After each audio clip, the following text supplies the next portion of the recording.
What's up, Guardians? Koma here, and today I am bringing probably my favorite build I think I've ever done. Most things I won't say is that I'm a huge fan of Stasis. I love Stasis Warlock. I love the way that you at least keep crowd control and the whole 9 yards. And we are sitting within the Root of Nightmares raid. You can see the bud behind me. So I can show off Nezarec's Chill. This is a stasis build that utilizes Nezarec Sin and either Graviton or the Monarch or any sort of void weapon that could possibly assist in getting you some ability energy. First of all, start off with the obvious Nezarec Sin. This exotic states that if it'll load, void kills increase ability energy recharge rate. This is extremely simple, but I want to talk about the numbers for a moment, because this is the big part. When you have Abyssal Extractors active, which it continues to ramp up after each kill, it is a total of 300% base regeneration rate for grenade and melee, but for class ability and super, it's a base recharge rate of 200%. So not only is this going to be affecting our stasis grenade, but it's also going to be affecting our, everything else that we have alongside it. And of course, we're pairing this with Graviton Lance, which coincidentally this season is actually Overload, thanks to Overload Pulse Rifle and the artifact mods. I think we'll go ahead and take a peek into the Shade Binder subclass we're running. Of course, we're running Bleak Watcher and Ice Flare Bolts. I'm just running Cold Snap. It really doesn't matter which grenade you really want to run here. If you want to run Dust Field or Glacier, you can go, feel free to do so. And our fragments are going to be Durance, Chains, Shards, and Rending. So, what's so special about this class? Well, unlike previously, Bleak Watcher now has a different cooldown compared to its previous iteration. Now, I do think this base cooldown is slightly lower than what it was previously. As you can see, it's 2 minutes, and this goes for every single nade that you'll equip. Although apparently Duskkill does not say it's having the correct time, which is fine, whatever. So Duskkill always have a 2 minute and 1 second cooldown because it matches that of Glacial Grenade's cooldown. But I've noticed on every single subclass, the grenade uptime seems very low. However, thanks to Nezarec and Whisper Shards, which states shattering a crystal temporarily boosts your grenade recharge rate, shattering additional crystals increases the duration benefit, is an additional, I believe, 300% grenade recharge rate. So this means that if you have both of them going at the same time, it's a total 500% recharge rate. And I went ahead and tested this out for 2 different versions of the build, mainly just changing the stats. I tried a base cooldown of tier 3 discipline, which, if you don't know, every grenade cooldown shows off the base tier 3 discipline rather than, tiers like 1 or 0. And it's safe to say that the rate is surprisingly the same as far as what I've tested. So realistically, you could run a lower discipline than I am right here and probably still have roughly the same uptime on the abilities. And the reason that Graviton is so fun in this case is, number one, it's a Vorpal, and its second shot in the burst does high damage, but also if you get kills with said second shot, it'll cause the enemies to detonate and spawn void projectiles that track targets. But this is cool because you start to see like some weird synergy not only going on with Graviton, but also Stasis. Because of the artifact this season, and this is the artifact that I'm running here, we have Pillar of Ice, where defeating an encased combatant spawns a stasis crystal.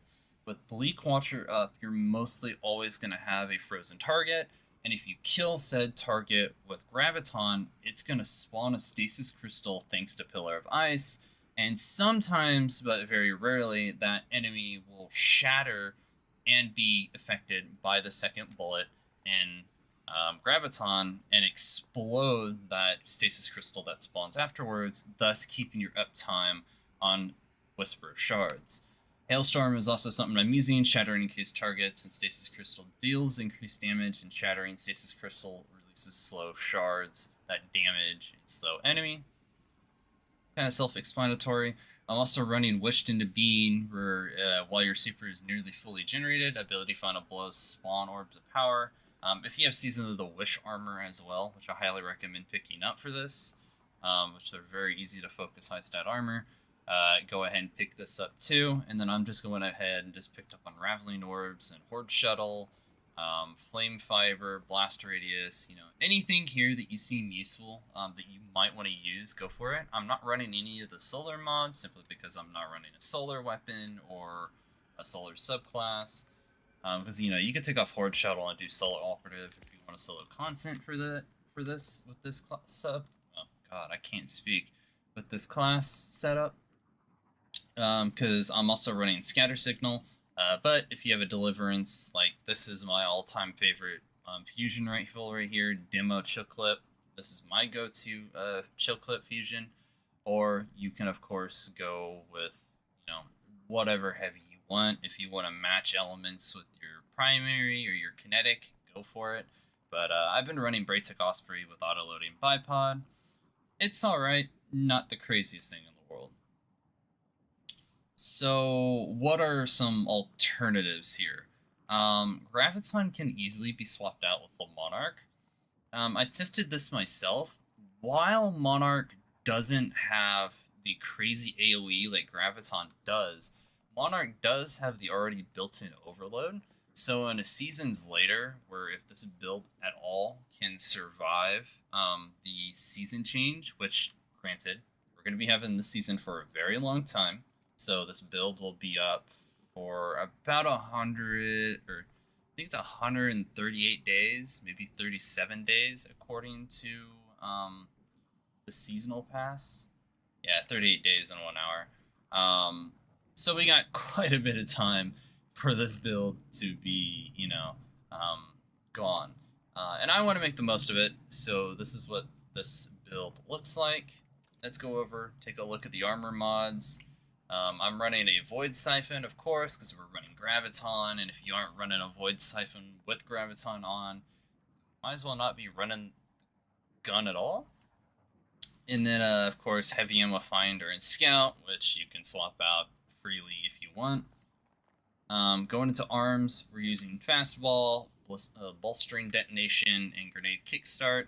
Bolstering Detonation is going to get our Rift back, even faster, of course, because I'm running 80 Recov with the 2 100s.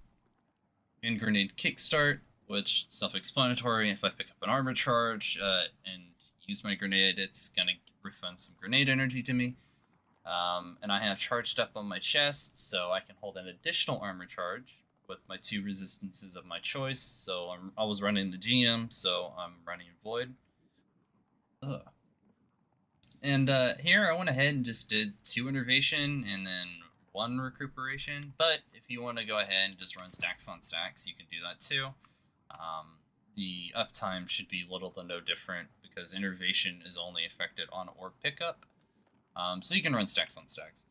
And then I have Powerful Traction, Reaper, and Bomber. Reaper, again, being another orb generation, and realistically, running 2 bombers is little to useless now because of the rates they've nerfed these mods. So I just go ahead and run Reaper, Bomber, a single Bomber, and Powerful Traction. You could completely take off Bomber here and do like Explosive Finisher if you want, if you're closing the gap enough.